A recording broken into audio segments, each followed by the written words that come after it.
Welcome to South East Today. I'm Polly Evans. And I'm John Young. Tonight's top stories. The Sussex councillor facing disciplinary action because she's spoken out against gay marriage. We're live in Hove with the details. The man from Kent murdered in Miami. His widow tells a courtroom she saw her ex-husband shoot him. He walked up to my husband after he was laying face down, and he shot him more in the back. Also in tonight's programme, the father who shook his baby to death. The case review says Mackenzie Aycott may not have died if agencies had communicated better. Summer fun or social blight? A Brighton landlord claims barbecues are turning the beach into a scene from Armageddon. The whole week is going to be really emotional.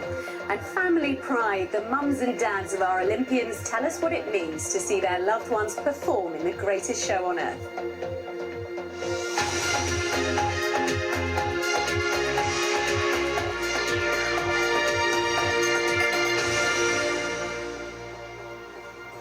Good evening. A devout Christian in Sussex faces disciplinary action by the Green Party after she voted against gay marriage.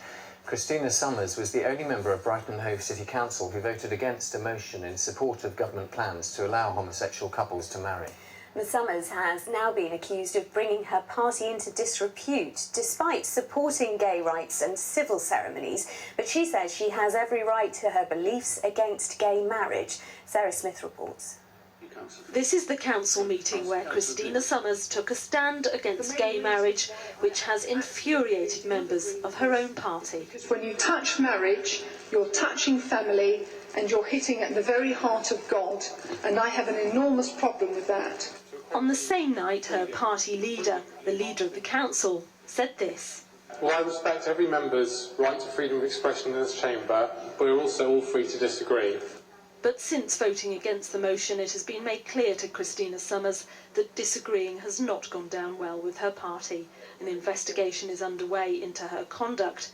She says she supports same-sex relationships and civil partnerships, but that the gay and lesbian lobby should not be able to pressurise politicians into voting against their own beliefs. It is a very strong minority grouping, but they have a very loud voice. And I think we have allowed ourselves, as the, if you like, the wider church here, to be intimidated by that, which is a real shame.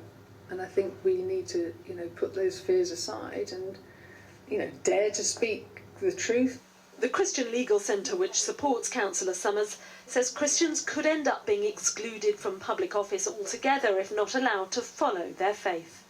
We think it's an extraordinary state of affairs that she should face exclusion from her party merely for expressing what is a legal belief. Marriage is still between a man and a woman, lawfully in this country. That's how it is defined.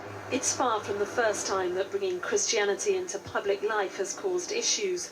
Dr. Richard Scott was given a formal warning from the General Medical Council for suggesting a patient at his Margate clinic should turn towards Jesus. And the issue of gay marriage caused tensions to boil over in Thanet when it was raised there, with several councillors leaving their parties. Christina Summers will have to wait to see if she's still welcome in hers. That was Sarah Smith reporting. She joins us from outside Brighton and Hove Council offices now. Sarah, do we have any idea what's going to happen to Councillor Summers now? Well, the Green Group met last night without Councillor Summers. It says it could take them some weeks to decide, and while she won't be expelled, she could lose the whip, which means she'll be excluded from the Green Party within the council. They say the problem is you sign up to the Green Party, you sign up to the equality agenda. Now, Councillor Summers says that she's received emails accusing her of being homophobic, even accusing her of being a fascist, and she says you can believe in equality without agreeing with same-sex marriage. Thanks, Sarah.